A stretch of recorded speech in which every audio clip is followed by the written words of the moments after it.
We're doing it, so get ready for the show in 3, 2, 1.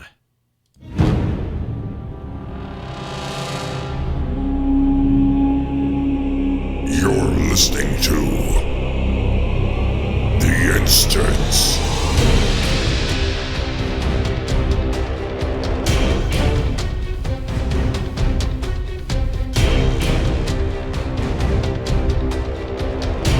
Hello, everyone, and welcome back to The Instance, a special Friday edition of The Instance, which is weird to say because it used to be Fridays, so I guess it's still special. It's a one-off, really, because this week had technical issues, and it got pushed, and as a result, we're here today. But back to normal next week. I'm Scott Johnson, joined by and with Mr. Garrett Weinzierl. Hello, Garrett. Happy Friday, Scott. Hey, man. I hope so. I hope it's a good day for as many people as it can be. Things are a little nuts right now here in these States United, but we're going to try to bring some distraction to folks today. Talk about World of Warcraft, talk about Blizzard, talk about stuff. Patrick is not here. He would have been my second seat on Tuesday because Garrett had a thing, but technical issues made it so I had to push, so no Patrick today, Garrett today. So it's all very weird. It worked out in the end. We're here. We're happy. We're going to do a show for you. So sit back, enjoy. I was going to miss my first episode in a really long time, and it just didn't happen. Yeah, it didn't. I'm sorry. Look what we did. We worked out a way, and life finds a way, Garrett, every time. Life finds a way. Yeah. All right, let's dive in. So we have confirmation, final word, the big tell that BlizzCon 2020 is officially canceled. That comes with a caveat that I think is a little strange I want to talk about here in a second, but I'm going to read to you what they said. Hello, Blizzard community. This is from Sarah Lynn Smith. She is a whirlwind barbarian and executive producer of BlizzCon. Several weeks ago, I shared an update with our uncertainty around holding BlizzCon this year. Since then, a lot has changed, and also a lot hasn't changed. During this time, we've had many discussions about what holding a convention could look like in light of all the health and safety considerations that we want to make. We've also talked about different paths we could take and how each one could be complicated by fluctuations in national and local health guidelines in the months ahead. Ultimately, after considering our options, we have come to the very difficult decision to not have BlizzCon this year. They then go on to talk about why they're going to miss it, but they eventually say this, but we will meet again.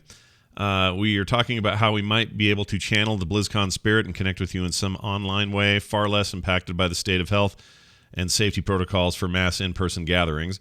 We want to do this as soon as we could, but given that this is newish territory and the different factors involved, it will most likely be sometime early next year. That's the key point I wanted to get to. I thought, none of us, I'll speak for myself and let Garrett answer this on his own, but I personally thought that there was absolutely going to be this announcement that they were going to cancel the event. Like, I don't think anybody in their right mind thought that they were going to go ahead with it this year. However, I had it in my head that, well, whatever they don't do in early November, they'll just do online instead, or some version of it. Like, we'll have some sort of remote virtual ticket BlizzCon and a chance for Blizzard to talk about their stuff in that way. And instead, it sounds like maybe whatever that digital delivery will be is something they'll do in the spring. I don't necessarily have a problem with that, but I am surprised that they won't be doing it this fall.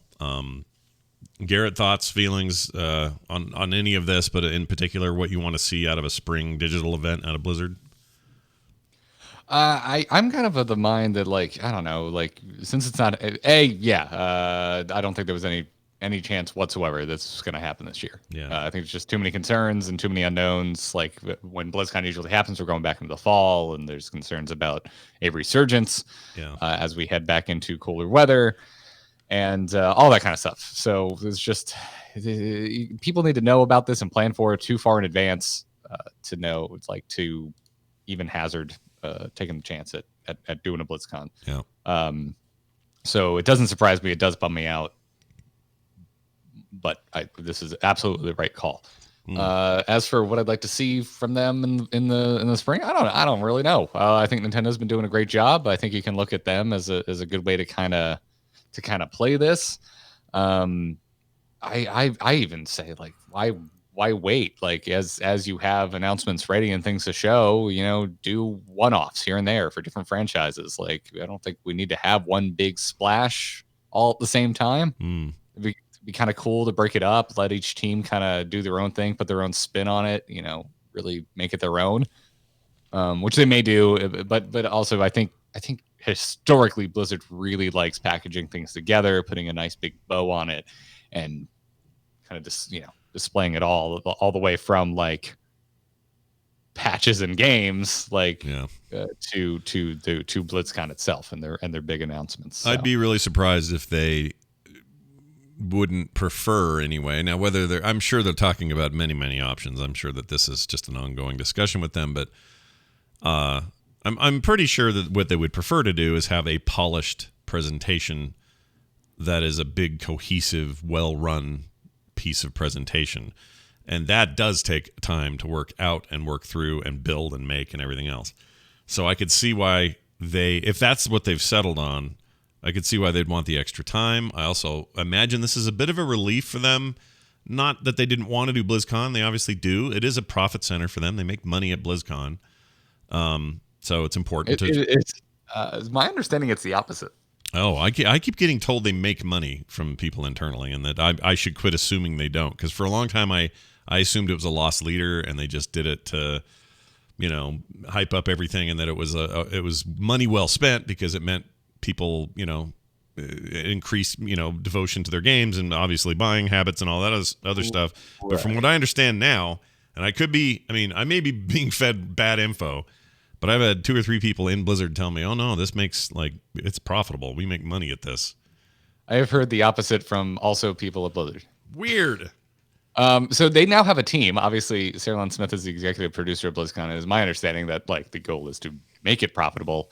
I think maybe last year they may have turned a profit. Again, this is all just random conversations I've had with people, and I'm not even sure how much of this I should be talking about. But that's my understanding, is that they want to make BlizzCon profitable, and that historically it has been a loss. Well, I have to assume that let's say 2010 was probably not one that they made money at, but I don't know. I gotta think that at least last year or the year before they were starting to at the very least cut some kind of profit. But even if not, it is in their best interest to have this event. It's in their best interest to have that hype, that fan stuff, all of it, all the things we love about going. I was super stoked about going this year. I took a year off and thought, okay, this is great because it's going to recharge my batteries. I'm going to be stoked for that experience again, and I totally was until all this. But anyway, my take is they're probably aiming for something that is a more complete package of presentation, and that they don't want to spread it out. But I would personally not have a problem with that at all. I'm with you. If they took kind of the Sony or Microsoft approach that they're using this year for their new console releases, they can't do one giant big one-off, and E3 is not an option anymore. So they're doing little bits here and there. They have lead-ups. They have some of them are scheduled and plans. Like every month on this day, we are announcing a new thing about our console or about our thing. There's the Summer Games Fest that Jeff Keighley's heading up, where loads of companies, including Blizzard, is on that list, will be talking about announcements and launch plans and current games and everything else. I don't know what that looks like for Blizzard. We have no idea until they do it.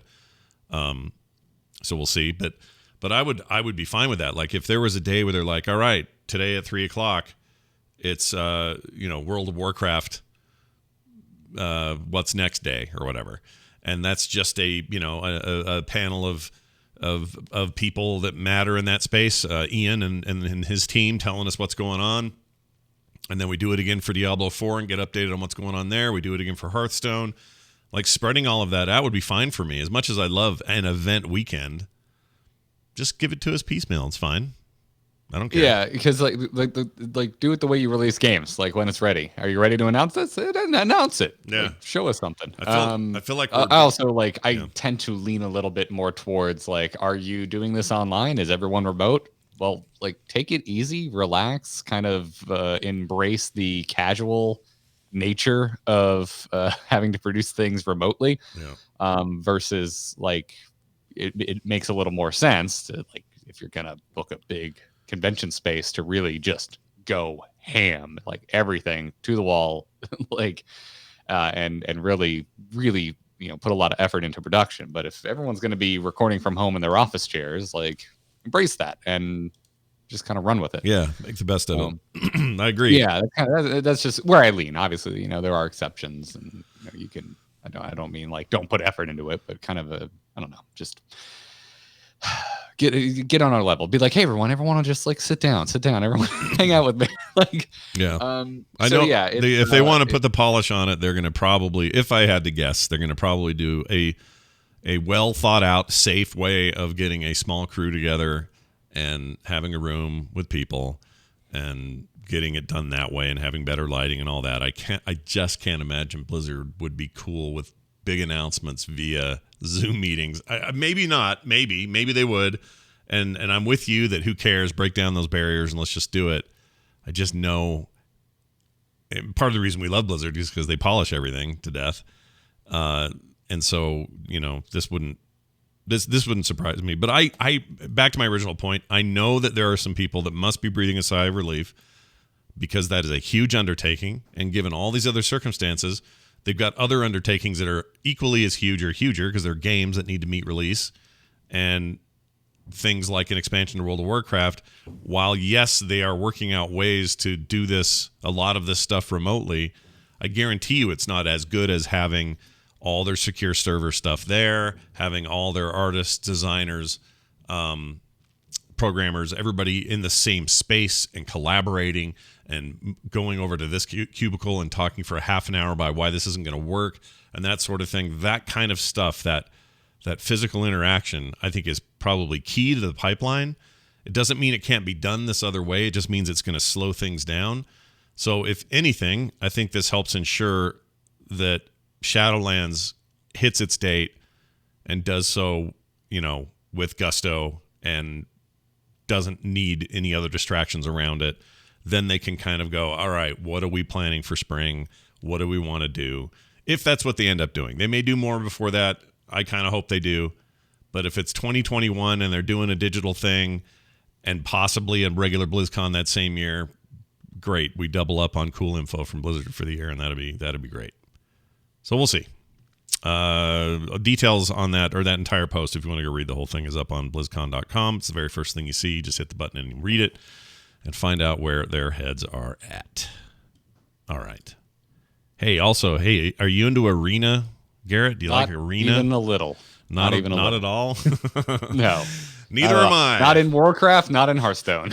Not really my jam either.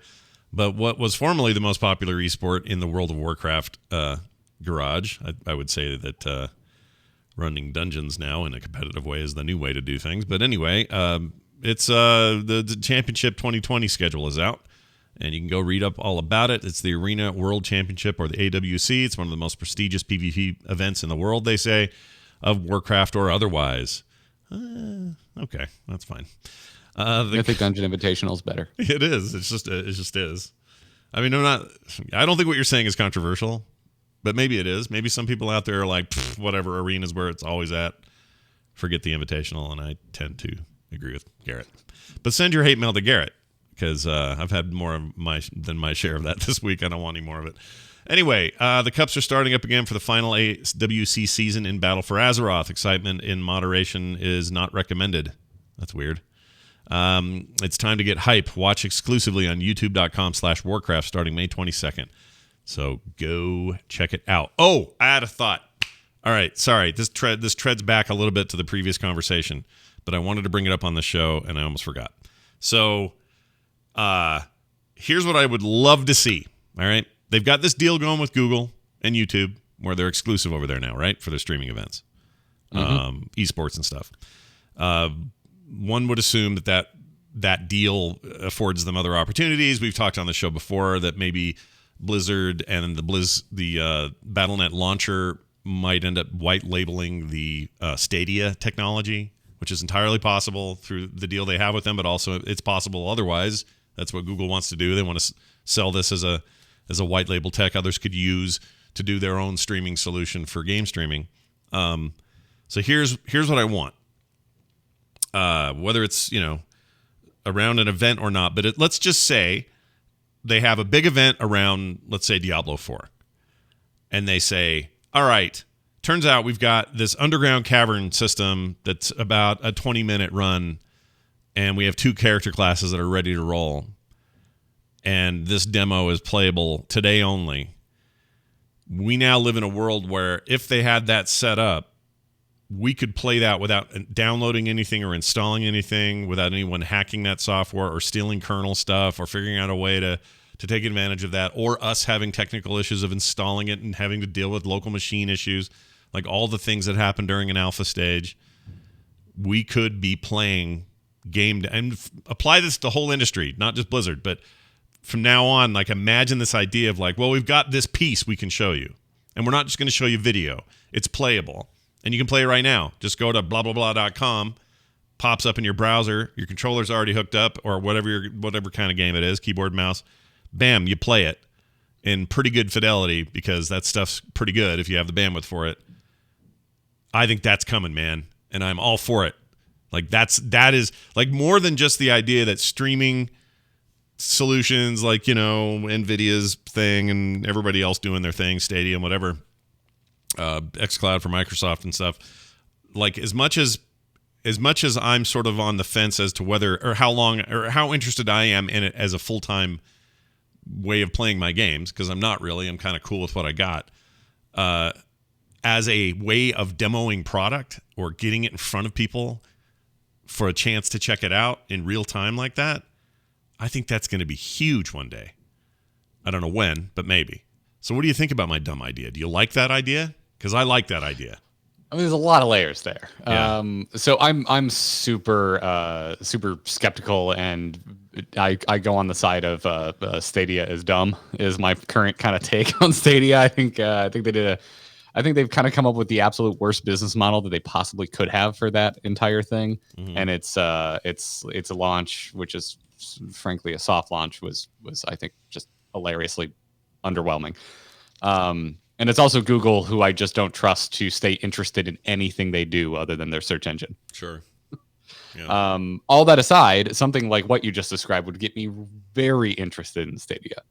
Yeah. Like the hypothetical that you just served up. Mm-hmm. Yeah. If I'm just like, oh, well, we're doing BlizzCon virtually, and this is how I get to play my demo without even having to really mess with anything other than finally actually having to interface with Stadia, because I still haven't even bothered. Well, even if it's not, see, that's the point of this, is it wouldn't even have to be Stadia, because if they white label this is just you going to Battle.net, clicking a link, and it just does it. It doesn't have anything to do with you don't have to have a Stadia account. You don't have to do any of that stuff. And in theory, that's true, because white labeling means they can do whatever they want with it. They basically just brand it and use it, and whether they make that part of Battle.net moving forward or whether it's just for demos. There's a lot of things that have to happen to get there. Yeah. And I guess I'm skeptical that all of those pieces will fall into place to make this as perfect as this hypothetical. Yeah. But even if it's not as perfect as this hypothetical, even if I do have to go make a Stadia account to go try it or whatever, I'm interested in that. That's really cool. Yeah. Like, if I get to go try something brand new right then and there, yeah, you finally have my attention with your streaming services. Yeah. I just, like, I have so many other thoughts bouncing around in my brain, and I don't want to get lost in the weeds. But yeah, it's easy to, and you're right. A lot has to happen. Like, a lot of dominoes have to fall to make this happen. But I think it's actually closer than we think, and I'm sure they're thinking of these things, because you suddenly have a potential way of reaching people on any computer anywhere, no matter what they are, as long as they've got 3 meg down or so. Like, it's enough to do it, right? Like, it's just enough to get this thing to experience it, and you don't have to install it. Like, chat room was bringing up, well, didn't they do this with WoW Classic? And they didn't. You had to download it and install it, and had all the issues with doing that. Frankly, it's fine. I loved that. I thought that was great. I actually played quite a bit of it, because it was something I didn't want to try at BlizzCon. It's like, that's more like, I want to wake up Saturday morning in my PJs with my coffee and, like, go try it out. It was like the perfect way to try it. Right. Like, I loved it. And that's where, like, that was like one of the thoughts bouncing around my head and some of the weeds I'm trying not to get lost in. But generally speaking, I feel like Blizzard's core audience skews a little bit older. Overwatch probably being the big kind of exception. Like, Overwatch tends to, there's a lot of younger people that really enjoy Overwatch. Sure. But things like Diablo and World of Warcraft, because of their age, tend to skew older. Mm-hmm. And so I think, their core audience, and we've seen this with like, I think pushback against things like Immortal, like we're a lot of us are hardcore PC gamers. We spend a lot of money on our rigs. It's a big hobby for us. Mm-hmm. So we're predisposed, and again, I'm talking generally, to not be that interested in things like streaming because we have enough power in our own home to do whatever the hell we want. Yeah, you're right. So these are all the things that are bouncing around my brain. But still, like if it's just like to me, just for convenience sake, like I don't care. I love Blu-rays. I love the highest fidelity thing I can get on my television. But you know what? Yeah, I really like using Netflix to not have to worry about it and just browse through and click on things. So yeah, if you make it that easy for me to try your new Blizzard game demo, I'm going to try Stadia or whatever streaming service you're getting in with. Yeah, I'm down. Yeah, because here's to me, it's simple. Blizzard, whether they white label this stuff from Google or not, let's say they use somebody else's entirely, or it's their own, or they work with NVIDIA. I don't know, but whatever it is. For me because I'm still going to want, on day one when Diablo 4 is out, I want to install it on my hard drive and play it. And that's how I'm going to play that game. But if they tell me, hey, for this one weekend, a good year and a half before launch, we've got one playable character and a level to mess around in, you guys want to check this out? And that's the way you do it? Freaking big giant thumbs up. You don't have any of the technical hurdles of this won't install on my hard drive. It doesn't recognize my video drivers. I got all these problems with an old motherboard. Like all the issues they'll have fixed by launch, they don't have to think about that. They just stream the shit. They just got to make sure the servers, the cloud servers, the however many blades they're going to have running this thing, just have to make sure those are running it, and that's it.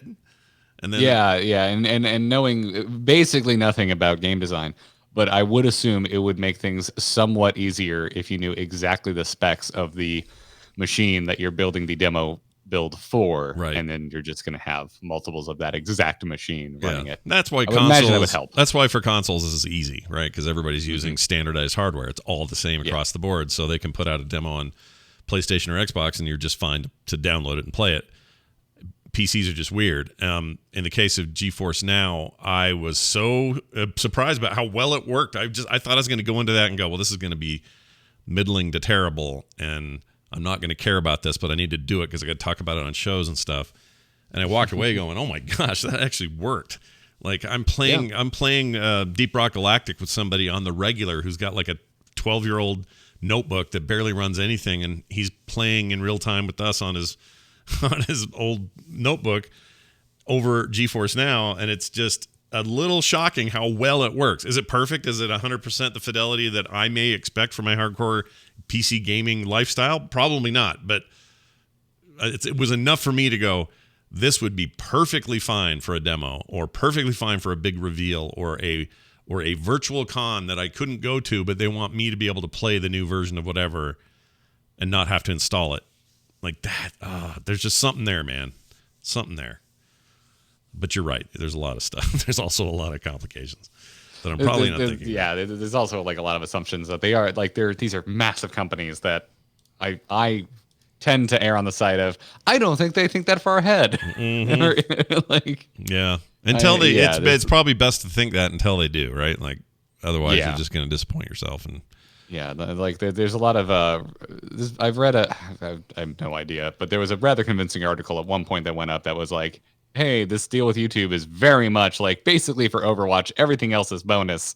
They're not all that interested, and that's probably where this deal begins and ends. It's like they just want Overwatch League. It's easy to read into it and say, oh, well, this will affect everything from now on, and Blizzard's going to launch their own search engine that'll just be using Google as the back end. It's like, no, probably not. Yeah, we can Charlie Day this with Red Yarn all day long, but that's a good. Whatever the case is, that's a very interesting possibility that I would like to see come to fruition. Your meme foo is strong today. Well done. I like that. Okay, I want to talk about these new Undead models that we're getting, or these customization options. They're not new models. They're so sick. It's pretty good. Literally, they look quite ill and should consult a doctor. Yeah, they should go get looked at. So I'm looking. Chat room's looking at the lady one I have up on the screen right now, and they're going to let you full on. I mean, you basically can make a human form person in the undead forms now without all the torn up arms and legs and bones sticking out of stuff.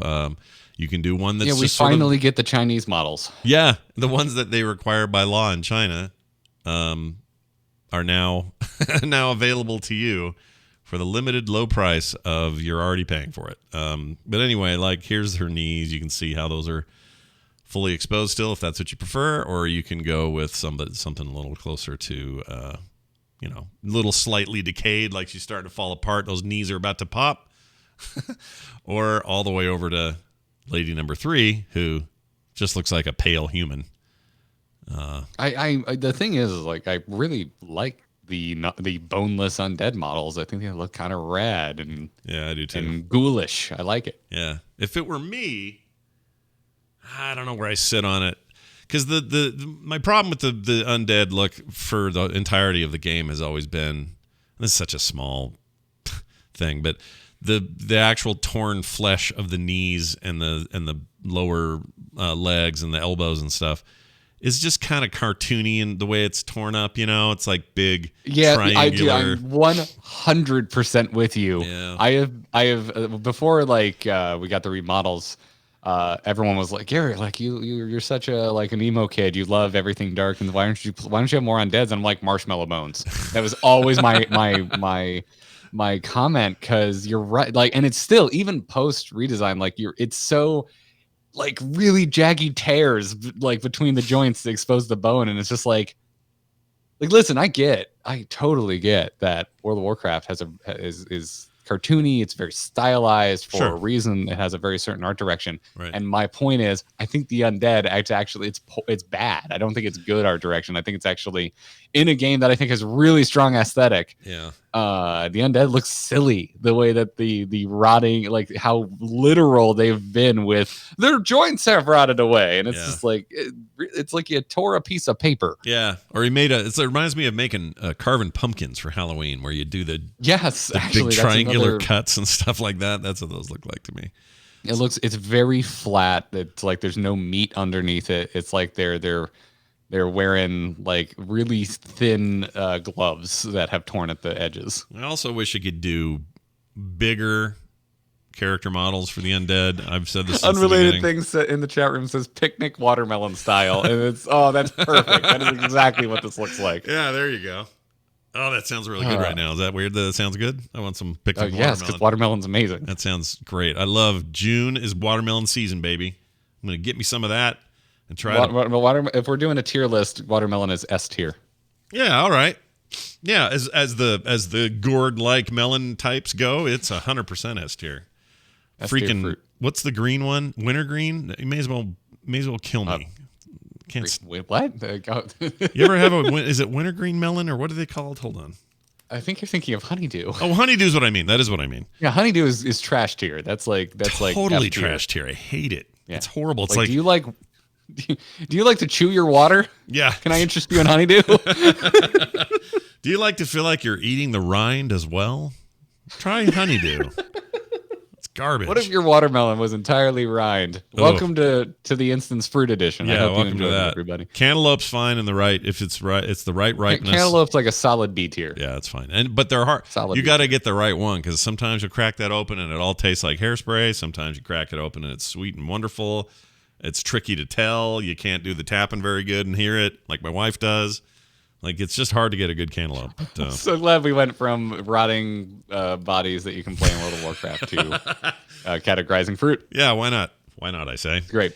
Yeah, these new models, though, again, look great. I love the new haircuts. I love that I can just be a member of the Misfits. Yep. Which is the haircut I will immediately be applying to any undead I have laying around, or any new undead that I create from here on out. Of course. This is you we're talking about, of course. All right, let's talk about Oribos. The preview is up on the official site. If you want to see what's in store in Shadowlands for Oribos, the city is important. This is your hub city. Think of Dalaran. Yep, that's right. The new place everyone's going to hang out, hopefully with a decent frame rate. The city of Oribos serves as the crossroads of Shadowlands, says Blizzard. Here, mortal souls are judged by the Arbiter before they are sent to their final destinations. The shadowy denizens swap gossip and anima, the soul-born essence that fuels Shadowlands. Oh, the word essence just causes headaches for me. All this essence fighting that's been going on. Just a little bit. Kind of had it. I mean, I don't like essences either in the way they're working, you guys. So much so that what I'm doing in World of Warcraft right now is leveling alts at like low level because I'm having fun in old content. That's what I'm doing. So, well, we're it is the first time I think in the history of the show you and I are doing the same thing. yeah, I think that is weird actually, because usually you're like, well, I'm running over here or I'm doing this other thing or whatever. But yeah, we are. Usually I'm trying to sell you on the newest, latest, best. And well, there really isn't a newest, latest, best. So yeah, go have fun with alts. People want us to yell and fight about essences on here. And I understand it. I understand why you're all upset. And I get it. And you should keep sending your feedback and your emails and all that stuff. But I'm kind of with you all that it's not great. So I'm doing another thing in the game right now. And I'm having fun with it. So who'd have thunk? You don't like it? Play the game a different way. Yeah, I'm just going to play it a different way. And rather than get all in the miasma of the fighting, because it's not good. This is what I like about World of Warcraft is there are options of ways to go play. Granted, sometimes when you choose those options, you don't get to do the most recent content. But that aside, like I've always loved WoW because I can always make new goals for myself. Yeah, there's something else to do. You can always go find another way. So go take your own path. But anyway, this is sounds pretty cool. Your arrival in Oribos provides a glimmer of hope in a dark time for reasons no one can explain. The Arbiter has gone dormant and is no longer directing souls to their just afterlives. Instead, every one of them is being damned to the torment of the Maw, a place from which you were the first to successfully escape. As the heroes of the Alliance on the Horde journey through the uncharted realms of death, Oribos welcomes weary travelers from both factions, but forces them to set aside their differences while inside the Citadel's walls. Which just is to say, Dalaran. You can't fight in there. That's all it means. So, no PvP. It looks like a refreshing return to efficient capital city design after BFA. I tend to agree. It does also have... it'll work a bit like your class houses or your class halls rather, with your but with the Covenant stuff. So, as my understanding is, you'll enter Covenant spaces, instance Covenant spaces there like you would your Order Hall stuff back in the day or back in Legion, which is fine. I like that. It's a good way to have that stuff organized. Also, I just like the look of it. It looks very cool and sleek and rad, kind of Tron Town looking. And I'm excited to spend some time in Oribos, where I'm guessing I'll spend a lot of time because everyone always does in the hub city when we play World of Warcraft. Yep. And it'll be, we're also back to centralized city for both factions instead of, BFA's sort of separate, complete separation of where we are for our home city. So that'll be cool. Check it out on the World of Warcraft side. It's up there now. The entire preview. You can see images and everything else. All right. After a long, some might say pitiful silence. Sorry, Warcraft. Warcraft 3 Reforged developer update happened. And there are too many details to go through it. I just wanted to mention it. How do we feel about their commitment to the game? I think it felt a little loose and not great for a long time. And now this big update seems like it's meaty. There's a lot to say about it. We're not going to say a lot here, but I am curious if you think after that, kibosh, is there salvation for Warcraft 3 Reforged? I don't really have anything positive to say. I don't either. Warcraft I wish I did. I think it is at its core a bad product, and it is just an exercise in turd polishing from here on out. Yeah, I mean, let me rephrase a little of what you said. At its core, the essence, the thing that they're trying to do, it's in there, but this is just bad. They just did a bad job. Now, all that being said, if they're committed to it, it was a product people paid for and owned. I bought it and now own it. Didn't ask for a refund or whatever. I guess I'm glad to hear that they're going to keep tweaking at it and working at it and stuff. But a lot of the stuff in here sounds like multiplayer stuff. So I'm not doing that anyway. I just kind of care about the campaign and the things about that I want to look great. And they have not, I can say this about the update, they did not come out and say, hey, remember all that stuff we promised about this? We're going to add it in now. They're not doing that.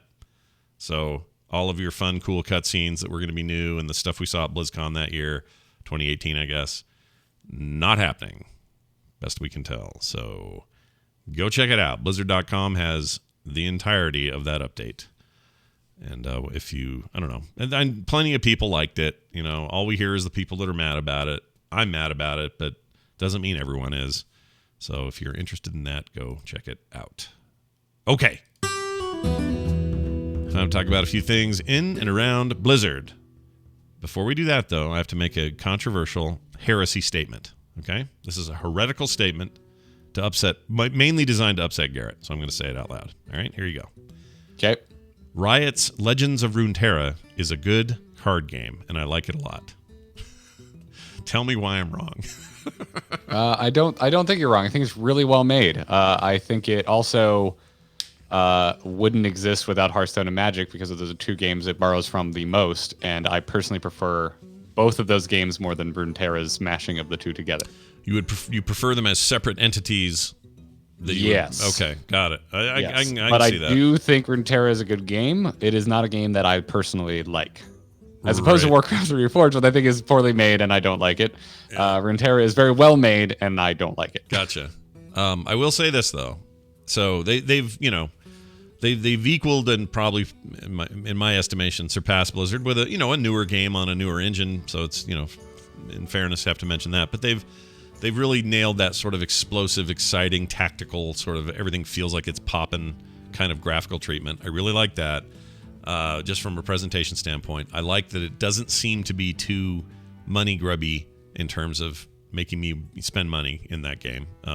You unlock a lot of stuff just by playing I think we can all thank Artifact for scaring the shit out of anyone who wants to try to make too much money with their card games from here on out. Do you think there's any chance 2.0 that they're doing for that, like a remake of that, is going to do anything? I really don't know. I mean, at its core, Artifact is really interesting. Like having multiple lanes in a card game is kind of wild. Like to me, I think like the biggest compliment I can give to Artifact is that it is one of the most different card games I've ever even looked at. Yeah.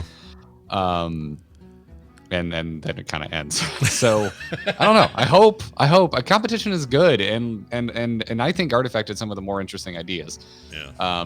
Runeterra, I don't think really does bring a lot. I don't think Runeterra brings much new things to the table. It just brings a lot of things from different games and kind of mashes them together. The point it really loses me, and I've mentioned this elsewhere, I really hate lane-based combat in card games. I cannot stand it, and Runeterra has it. So you're right. You like to skip. You don't want to lock in. I don't like that combat is decided by a creature or a minion being a opposite side of another creature and minion. Gotcha. I get you. That is one of the innovations I would say of Hearthstone. One of the things that you're gonna have to get used to it. Also, the way turns work in Runeterra are very different. Like there's just a lot of little differences, but again, a lot of it's borrowed from Magic, so some people are going to be used to that stuff. I just came away thinking this is all right. I had fun playing this, and don't know why, but I did. Riot makes very good games, even if I don't play most of them. One quick note, I did forget to mention this for WoW Classic fans. I've been trying to make sure that every week we have some WoW Classic news, and someone in the chat just reminded me of it. There are upcoming hot fixes to Black Lotus spawn rates and Warsong Gulch exploits. So that's not exciting to me to talk about very much, but there you go. There's your WoW Classic news. And they have a big post on Blizzard if you want to go read it. And it's not me dismissing WoW Classic. WoW Classic's great. I just don't. It's not exciting to hear that they're going to patch something because it's WoW Classic. The fact that they're patching it at all is annoying because isn't that what you want, is an unpatched, unfixed thing? And we've talked about this a million times. Isn't that what you guys want? True vanilla is like an unpatched mess. So when they patch it, why is that controversial? I don't know. Scott, yeah. I would like to remind you the danger of assuming all WoW Classic players agree with one another. I know. I feel like I've just walked into a sea of snakes. I gotta walk back aspersions out. Like, all of you believe the same. You're all the same person, right? One Reddit comment means you all believe this. Yeah, I gotta back out. I gotta back out of the sea of snakes very carefully. Yeah.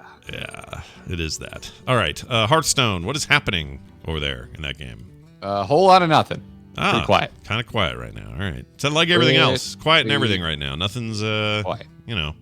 Nothing's popping really in Overwatch. Nothing's popping in heroes really, other than it's still maybe the. We were pretty sure we were going to have a balance patch this week, and we didn't get one. So yeah. What happened there? Do you think?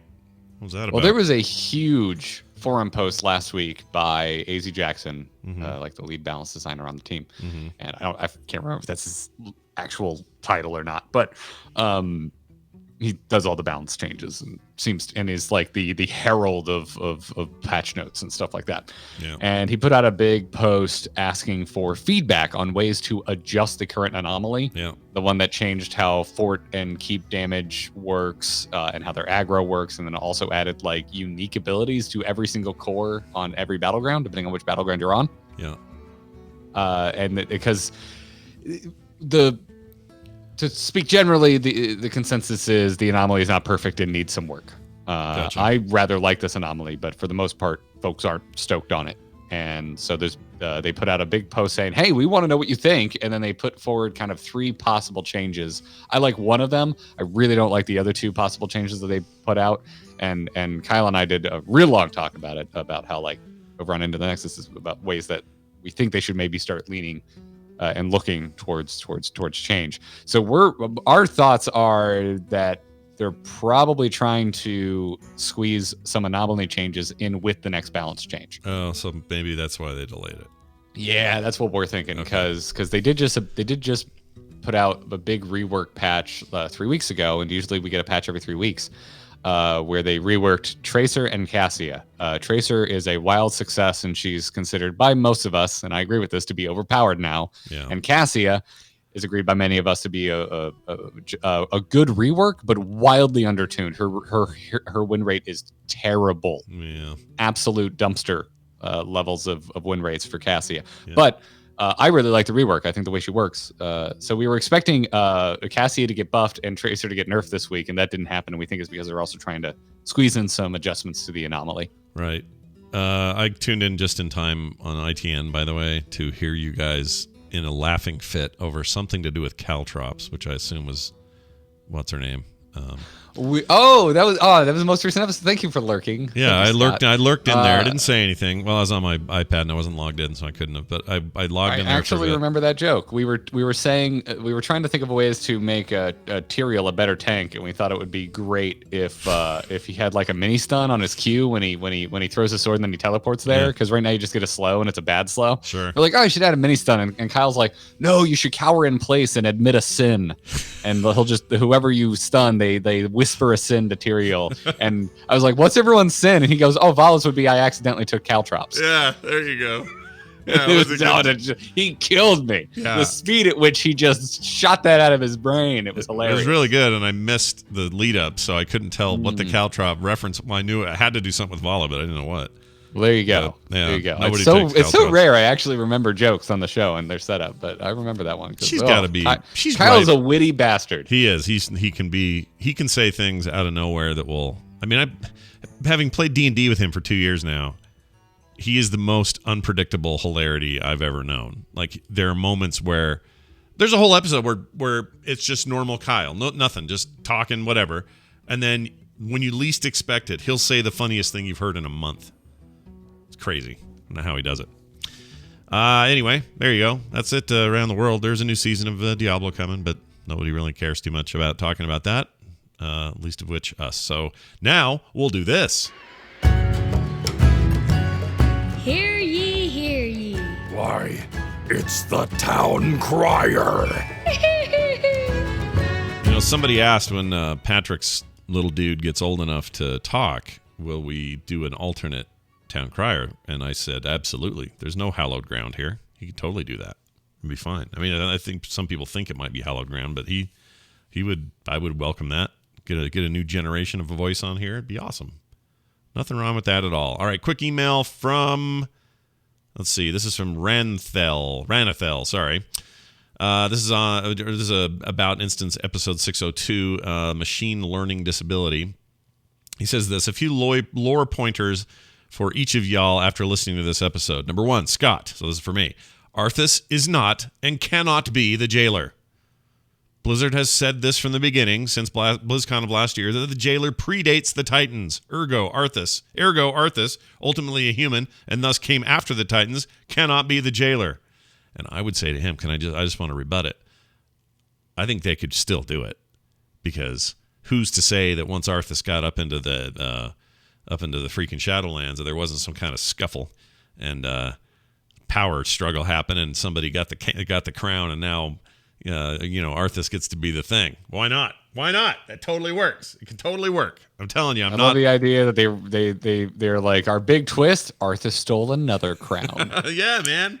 I'm telling you, there's possibilities here, and you just need to face it, Rand Thanel, or how you say your name. All right, then I agree. I would go with it's highly unlikely, but it wouldn't be the first time that the team boldface lied to us. Yeah, they do it all the time. It's to distract us, and I understand it.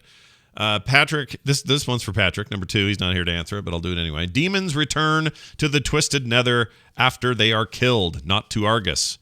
The destruction of the planet Argus has no bearing and no change on what happens to demons.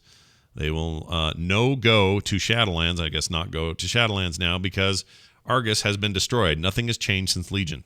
So Patrick's idea that Argus was sort of like heaven or hell for the demons is, I guess, incorrect. And then Garrett, finally, this is for you. Yours is the longest paragraph, so strap in.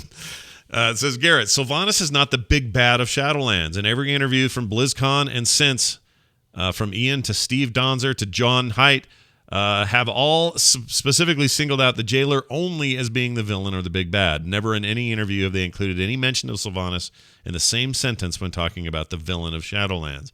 They have specifically singled out the jailer on every occasion. In other words, they never mention them together in the same context. If you read between the lines, it seems very clear anybody at Blizzard is making a conscious decision to keep them separated. Garrett, your thoughts? You should start your own podcast. That's my. I find this petulant and obnoxious. You literally said read between the lines. So yeah. Yeah, if you're saying read between the lines, but also there's no lines to read between the lines, I don't know how to take this. But I would say, again, it's possible that she's not the big bad.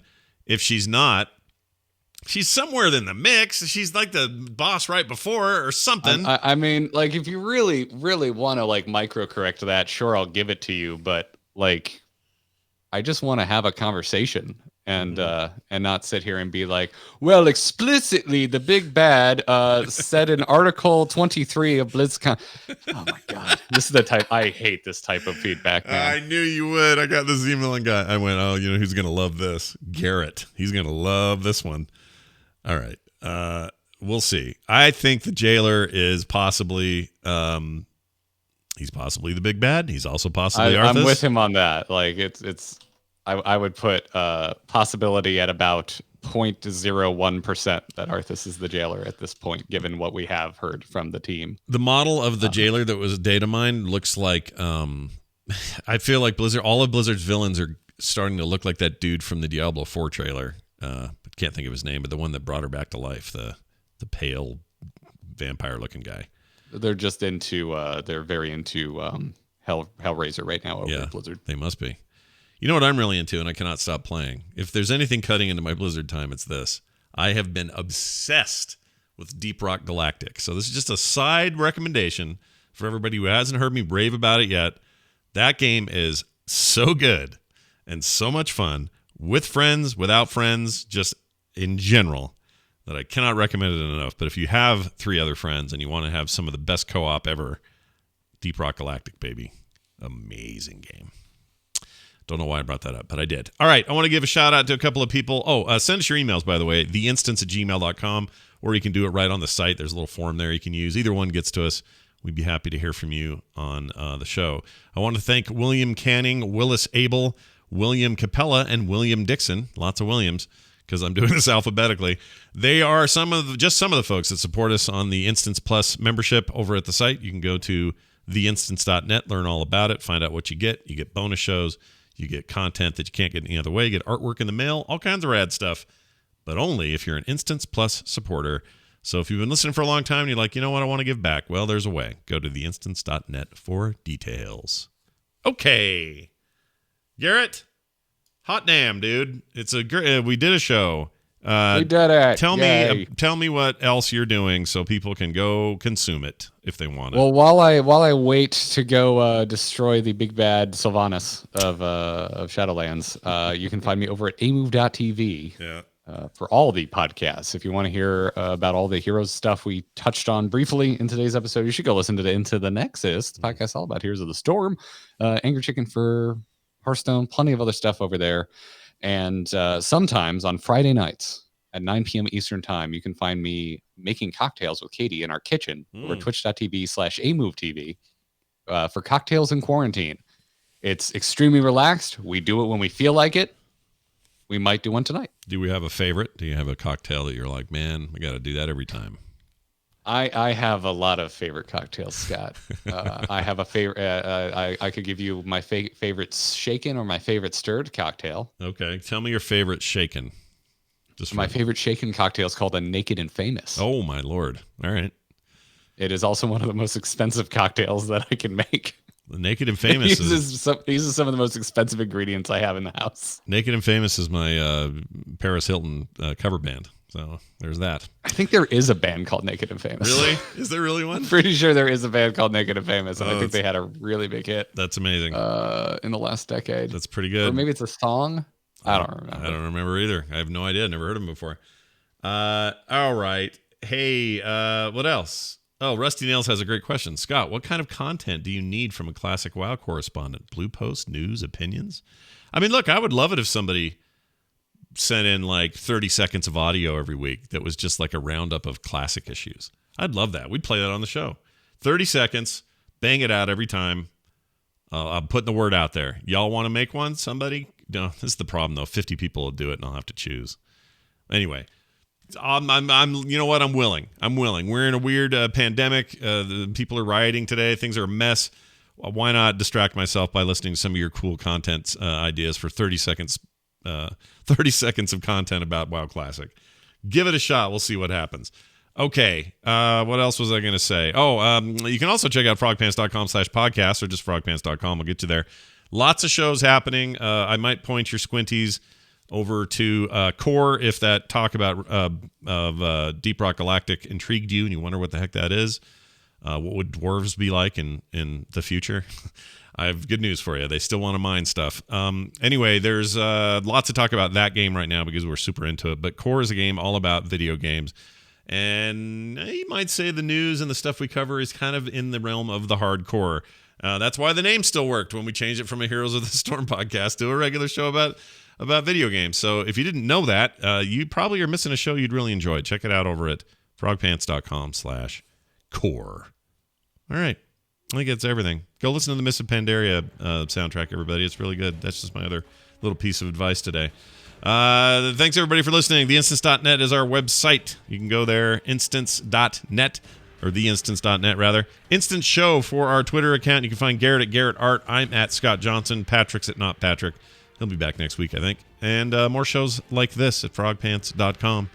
That's going to do it for us, for me, and for Garrett, and for the probably sleeping Patrick. We'll see you next time.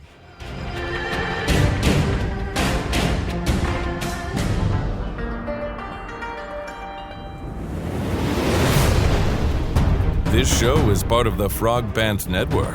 Yes. Get more at frogpants.com.